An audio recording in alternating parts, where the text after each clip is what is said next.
Scott Case has played a whale of a game today, putting the hits on. Out of the shotgun and 4 wide receivers again against the Cowboy nickel with Bates in the middle. Here's a pass in the flat, picked up by the Cowboys. Larry Brown may score at the 30. The Dallas Cowboys have won 3 Super Bowls in 4 years. Will 1996 bring yet another Vince Lombardi trophy? 29 other NFL teams are out to stop them. The National Football League. No other professional sport has such compelling appeal. Witness the artistry.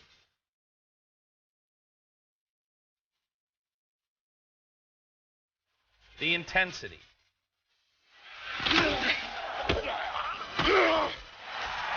The spectacle. Marcus Allen dives over for the touchdown for Kansas City. His 100th career rushing touchdown. Move over, James Lofton. You've just been passed by Jerry Rice in the record book. And Dan Marino has the granddaddy of them all now. Most touchdown passes ever. It's America's autumn ritual, stirring up passions that only a hometown fan can understand.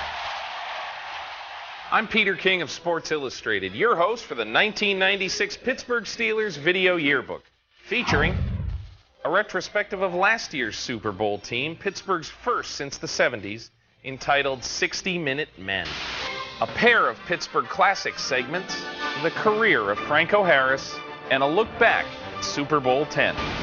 Plus, a look at today's Steelers, the proven stars and those on the rise. How do they stack up against the defending Super Bowl champs? Let's take a look at the 1996 Pittsburgh Steelers.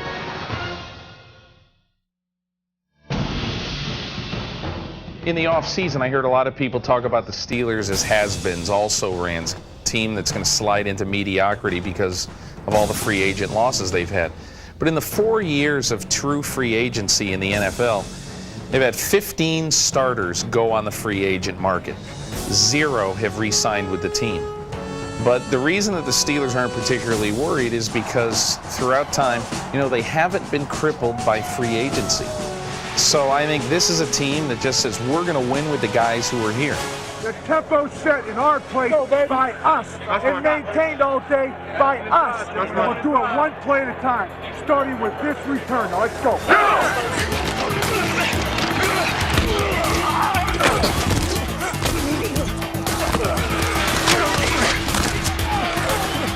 The Steelers' defense may have lost Kevin Green, but it still has plenty of muscle. Led by star performers like Carnell Lake, Rod Woodson, and the game's most feared linebacker, Greg Lloyd.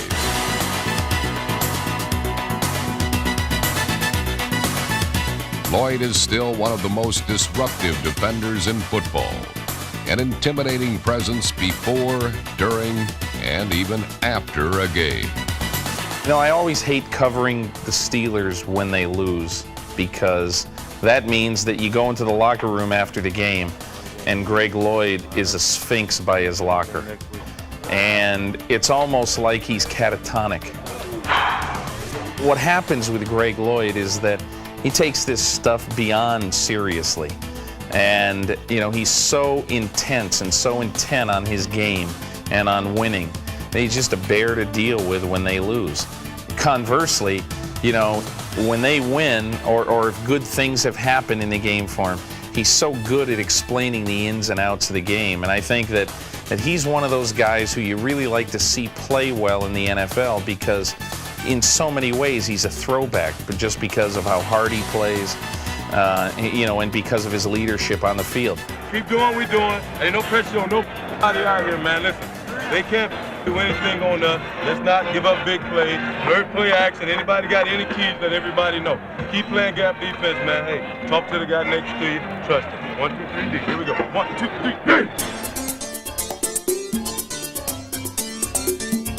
While Lloyd continues to anchor the defense, receiver Yancey Thigpen is one of the constants on a new-look offense.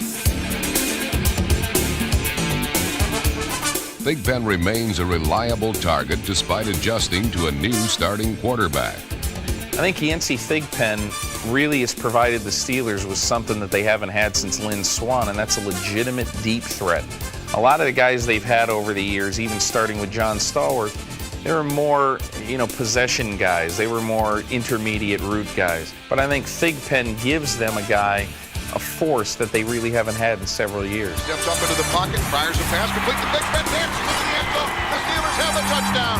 What a job by Thigpen. He willed himself into the end zone. Thigpen isn't the Steelers' only electrifying weapon. Second-year man Cordell Stewart can still do it all as a quarterback/running back/receiver. And he even finds time to do some hair cutting on the side. And Sanchez, you can't stop me. I'm the barber, and I'm going to go right in there. And the barber goes in for the big six.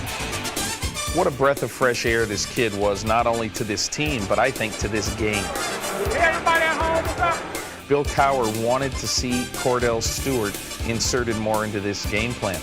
I think you're going to see more and more of that as the year rolls on, where instead of Cordell being just a receiver and maybe taking 3 snaps from center, he might take 2 or 3 series. With Stewart and several other offensive players adjusting to new roles this season, it may seem difficult to keep everyone on the same page. But fiery head coach Bill Cowher knows how to keep his players focused. Damn it, let's go! Let's go! Hey, let's cover, man! Hey, Freddie Mac, let's cover! Sometimes you look at Bill Cowher and you say, this guy's got to be kidding. Let's go! Does this rah-rah stuff really work?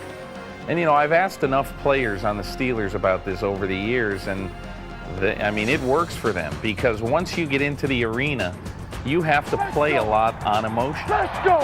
And he is emotional, but not in an obnoxious way. Let's keep him down here. Let's go. Good job. You see him as a holler guy, and you say, do the players really respect this? But, even off the record, the players will tell you, hey, that stuff works even in the NFL. Good job, big guy. I'm with you, brother. Nice job. Nice job.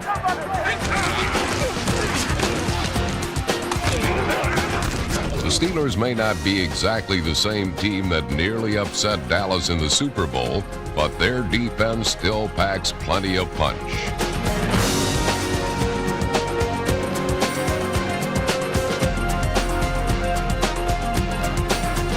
Their offense features some different twists, with new faces like Jerome Bettis joining familiar ones like Stewart and Thigpen. And though some key performers are missing from last year's AFC champions, Steelers fans still have hopes of rooting this revamped team on to the 1996 postseason and beyond.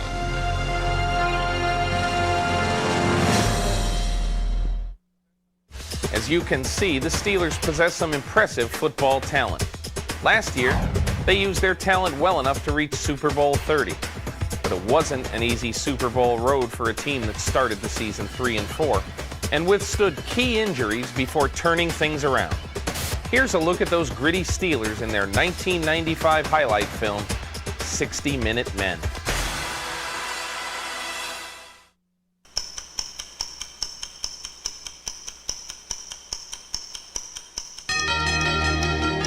This is a 60-minute proposition. I'm going to tell you something. No matter how it starts, the most important thing is how you finish. But let's set the tempo right with this kickoff. The Pittsburgh Steelers entered the 1995 season with championship dreams, only to seemingly have them crushed in the early weeks of the season.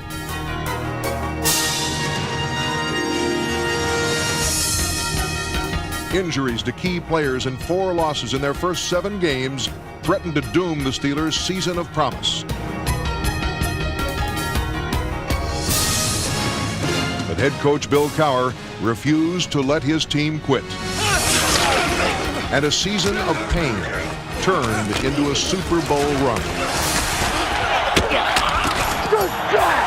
Let's go! Every game became a 60-minute battle, and the Steelers fought each war to the last tick of the clock. The clock is winding. It's down to 6:30 remaining. And we got ourselves a tooth-and-nail ball game once more. Clock winds to 5:25 remaining. Come on! Clock at 2:34. Yoy and W. 1:51 to go. Holy smokes! And the clock winds to 10, 9, 8, 7, 6, 5.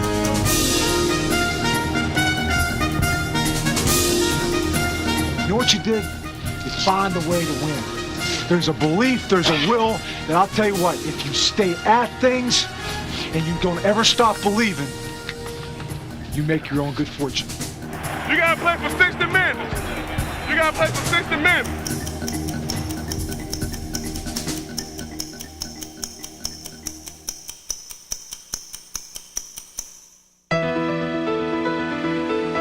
Starting with the opening day of the season, Pittsburgh's 60-minute men battled to the final seconds. The game is riding on the right foot of free agent Norm Johnson. Snap down, kick on its way. It's up, it's good. We're out of here. The Steelers win their opener. The following week, Andre Hastings ignited a win in Houston. Taking it as Hastings finds a wall left. He's in the 35 to 40, the 45 to 50. Beats the kicker in the 40. There goes Andre Hastings all the way for the Steeler touchdown. Mike Tomczak started in place of injured quarterback Neil O'Donnell and hit tight end Mark Bruner for his first career touchdown catch in the Steelers' win. The team's fast start was deceiving, however. Rod Woodson's knee injury in Week 1 kept him out the rest of the regular season, and painful losses dropped the Steelers to 3-4. The low point came in Jacksonville, where despite Steve Avery's tremendous effort, the Steelers were stunned by the expansion Jaguars. The Steelers have been ambushed here in Jacksonville.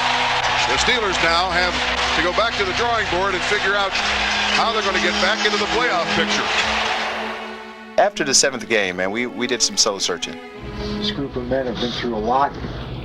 As the adversity comes, allow us our resolve to grow stronger.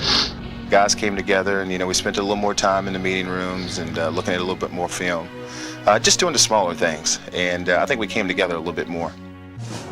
We decided that, what had happened, and let's make this a 9-game season. We've got 9 games left, baby. We got to make the best of them. That's all there is to it. And everybody understood what their role was. They stepped it up. They became focused, and there was a belief in that, we can do this. This is an all-day proposition. Our backyard, from the first kickoff to the last. Let's get after it. Let's do it. Let's get nasty! He's going over the middle again.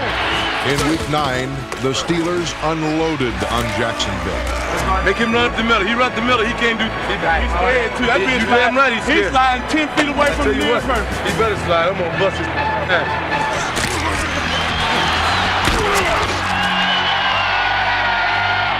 Joining the hit parade were cover men like Dante Jones, Fred McAfee, and number 41, Lethan Flowers.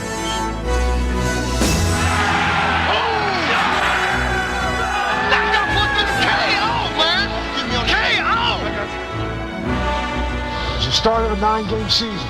Now I'm going to tell you something. The next 8 weeks, we're going to take it 1 week at a time. You can talk about all the things that have happened to this football team, but the one thing you can't take away is a resolve. The Steelers never showed more resolve than the following week in Chicago, as they battled back time and time again and overcame 2 fourth-quarter deficits. Eric Pegram added new spark to the offense with a career-high 3 touchdowns. But the Steelers still trailed by 7 in the final minutes before receiver Ernie Mills came up big in the clutch. 4th and a long 6, almost 7. One last gasp for the Steelers and a minute 10 remaining. Shotgun empty, set O'Donnell back, delayed blitz. He fires over the middle. Touchdown Steelers! Ernie Mills! In overtime, Norm Johnson, who would finish as the AFC's leading scorer, capped the thrilling victory. The snap, the hold, the kick is on its way, and we're out of the Windy City. The Steelers win it. The Steelers win it. The Steelers win it in overtime. In a season filled with pitfalls, it was easy to lose one's footing. Damn you! Damn you, McNair! It's the first time somebody's got me off my feet. Head coach Bill Cowher refused to stay down, however, and made sure his players remained on even ground. Listen. I love your enthusiasm. Hey, listen. Remember, this is some poise, okay? Don't cost us 15. All right, don't cost us 15. In his most challenging season, Cowher wasn't afraid to shuffle his lineup and his game plan to come up with the right formula. His boldest move was to switch all-pro safety Carnell Lake to cornerback, and Lake responded to the challenge with a Pro Bowl season.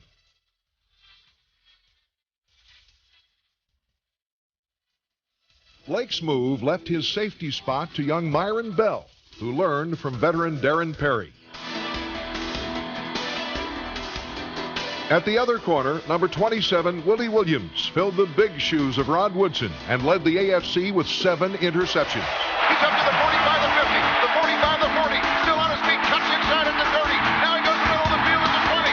Leaves a block at the 15, 10. Willie Williams goes all the way for that Steeler touchdown. Williams had one of 2 Steelers interception returns for touchdowns in an early season win over the Chargers. Intercepted. Here comes a Steeler with a football, and this is Alvoid Mays up the right sideline, and he's in for the Steeler touchdown. On offense came even more changes as the Steelers opened things up to become one of the league's most explosive teams. Receivers like Charles Johnson, Andre Hastings, and Ernie Mills helped the Steelers lead the AFC in scoring. The wide-open offense meant new adjustments up front for lineman Justin Strelzik, rookie Brendan Stye, Tom Newberry, John Jackson, and the league's premier center Dermonte Dawson, who all helped a new star emerge in the Steelers' offense. Receiver Yancey Thigpen became a Pro Bowl performer with a team record 85 catches, and his more than 1,300 yards made him the first Steelers' 1,000-yard receiver in 10 years.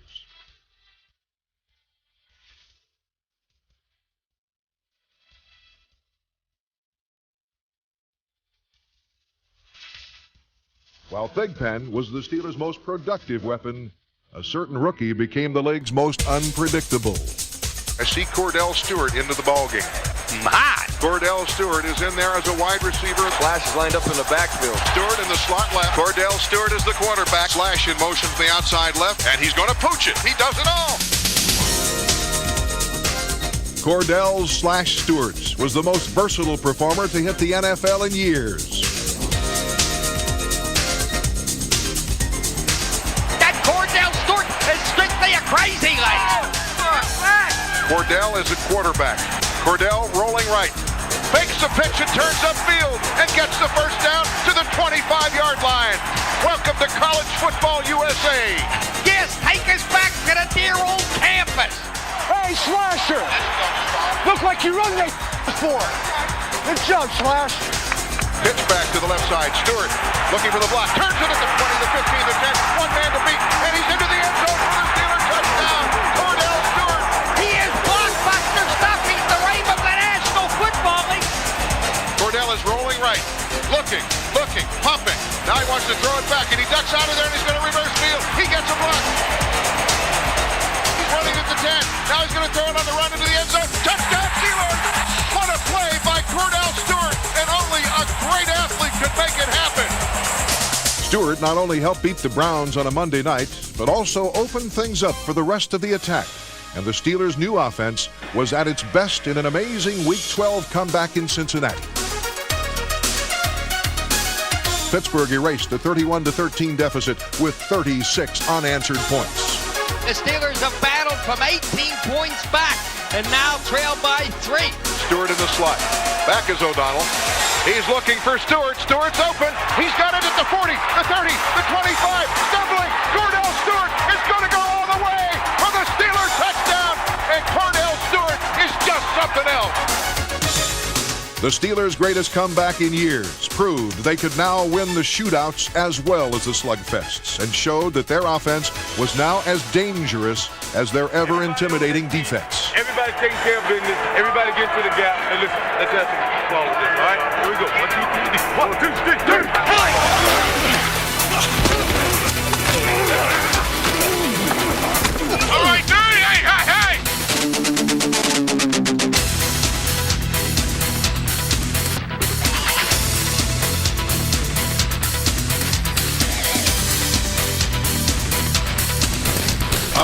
pressure came from Joel Steve, Brinson Buckner, Bill Johnson, number 76 Kevin Henry, and Ray Seals.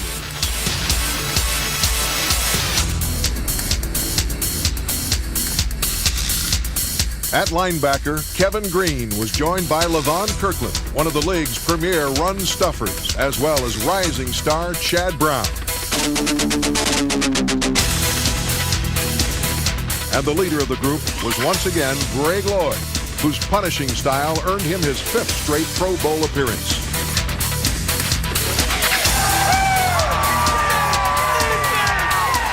Under new defensive coordinator Dick LeBeau, the unit ranked 3rd in the NFL. And in Week 13, the defense forced turnovers on the Browns' first 2 possessions, with a second takeaway setting up a score by Mark Bruner.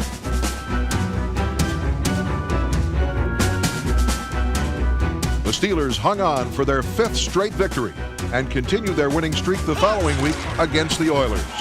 O'Donnell, short pocket pass over the middle. It's pulled in. Here's Nancy Thigpen. He's loose in the secondary, and he's going to go all the way. Nancy Thigpen, 33 yards. Yeah! The win earned the Steelers their 3rd division title in 4 years. You won a division. You've ensured yourself at least one playoff game here. I'm going to tell you something, guys. We're going for a bye week in every playoff game. The next week, the voracious Steelers defense forced 4 turnovers and nearly ripped the Raiders to shreds.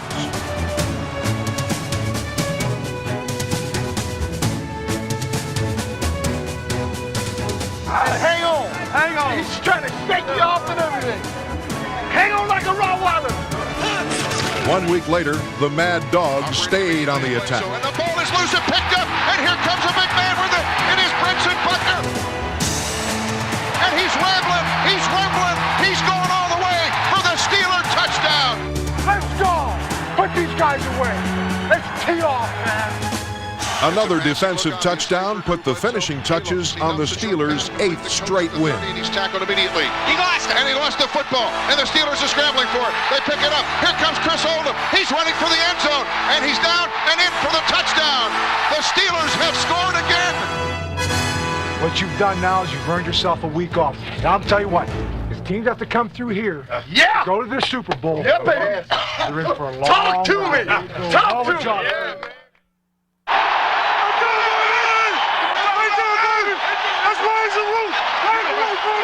It's 60 minutes. I don't know what's going to happen. How it unfolds. Let's respond. Let's play this thing 60 minutes. Let's wait. Let's go. O'Donnell's going to throw it this time. He's back for the end zone. The pass is caught in the end zone. A leaping grab by Ernie Mills. What a play.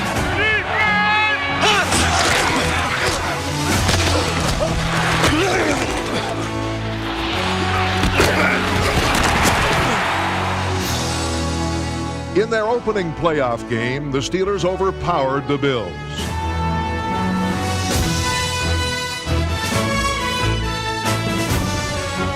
Bam through the hole, and he's on his feet at the 5. He's all the way for the Steeler touchdown.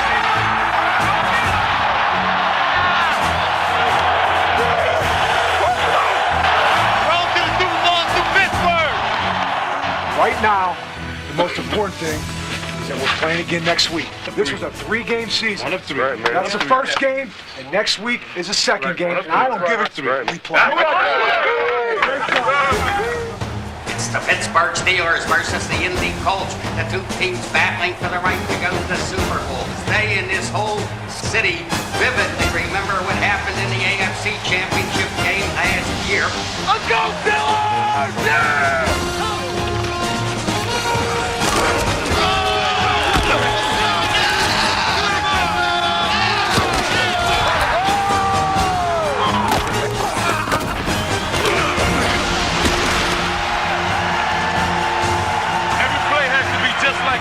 Every one of them.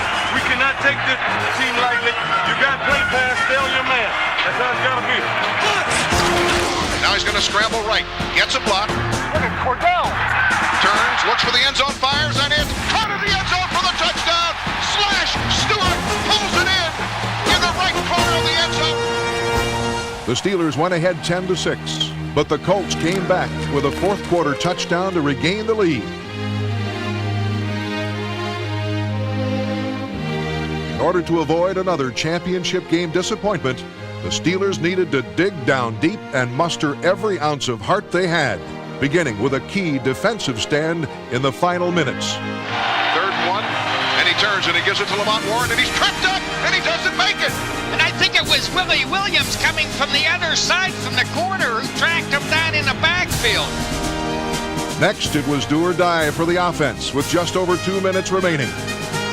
Now it's no tomorrow. It's 4th down and 3 for the Steelers at the Colts 47-yard line. 3-man rush. O'Donnell steps up. Looks, fires, pass complete at the 45-yard line. That's a Steeler first down on 4th down. Oh boy, everybody here is on pins and needles. Neal out of the shotgun. 4-man rush. He's going to throw it deep. And there's a man open down there, and it is caught at the 3-yard line and out of bounds at the 1. What a great grab by Ernie Mills. First and goal, Steelers at the Colts 1. And the clock is now stopped at 1:38. The Steelers give it to the right, and driving into the end zone is Sam Morris for the Steelers touchdown. And this place erupts. This place has gone berserk. Look, they are jumping 60,000 people jumping up and down, waving them down. The place is shaking. With the Steelers protecting a 4-point lead, the game came down to one final play. Here we go. For the right to go to the Super Bowl. Harbaugh, 5 seconds left is back. He has time and he launches a rainbow and it goes up and it's starting to come down to the end zone. And down there it is juggled and in the end zone. Oh my God! The ball hit the turf. The Steelers are headed to Phoenix. And this is one of the most unbelievable football games we have ever witnessed. For you, Dad. For you. For you. You deserve it. You really did. This trophy, while it's only half of what we want to accomplish, is for Dan Rooney and, more importantly, the fans of Pittsburgh, baby. This is for you.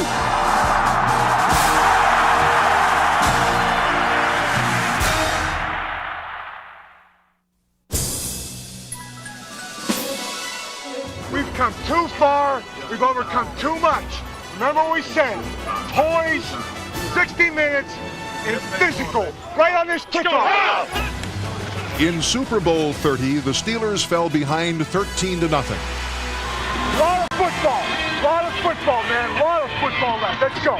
Let's go. A lot of football.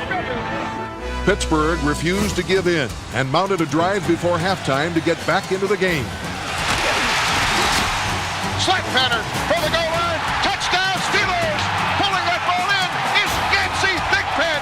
And this place is on fire. Look at the terrible towel swirling. I'm telling you, I love it. In the second half, the defense clamped down on Emmitt Smith and the Cowboys as Levon Kirkland extended himself beyond the limit to get to the ball carrier.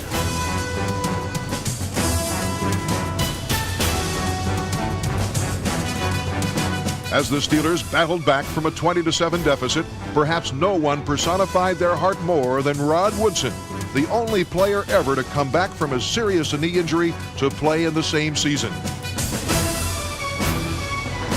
After a Norm Johnson field goal cut the Cowboys' lead, the youngest head coach in Super Bowl history was faced with one of his toughest decisions. Want to go surprise on side? What do you think, Cam? Surprise on side? Hey, let's do it. Surprise on side. Hey, Dick, I'm going on side here. Not leaving anything in the bag. One of the gutsiest Super Bowl calls ever paid off. The Steelers try an outside kick, and they got it! And a man running with the football at the 50, and is out of bounds on the far sideline. With that football for the Steelers is Deion Figures. How about that? Let's go! Let's go! Hey, Marty! Let's go! Let's go! 3rd down and goal from inches away. Again, a tight formation. The give to Bam. And Bam walks into the end zone for the Steeler touchdown off the right side. And we got a dandy in Super Bowl 30. And the towel is twirling here in the Valley of the Sun. And them terrible towels are twirling all over. That's a gutsy call on the onside, though, right? Great call. Huh? Great. Close. I loved it. 4:09 remaining. He gets a snap. Here comes an outside blitz. The pass is picked off. An open field. Here comes Larry Brown to the 15. He's to the 10, and he's knocked out of bounds on the far side at the Steelers' 6-yard line. The Steelers' comeback fell short, but only after they had bravely fought the entire 60 minutes.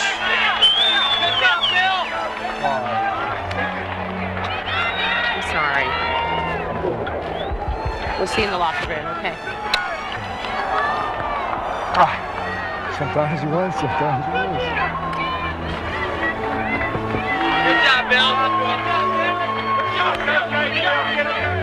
I looked down at my daughter, and what she said to me, I'll never forget. She said to me, she looked up and she said, "Daddy, win or lose, you'll still be my hero." I remember telling her that you win some and you lose some, and that the most important thing is that you do your best. And I can honestly say our football team did that. I think that was one thing that you could say about the Pittsburgh Steelers, is that regardless of how it unfolded, we were going to finish it off. And that was the one thing you could be assured of, that you were going to have to play us for 60 minutes and maybe more sometimes.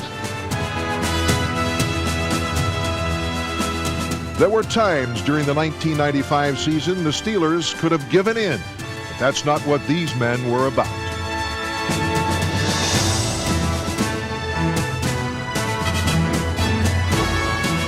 The 1995 Pittsburgh Steelers never stopped battling until the final tick of the clock, and their will to fight to the very end made them football's true 60-minute men.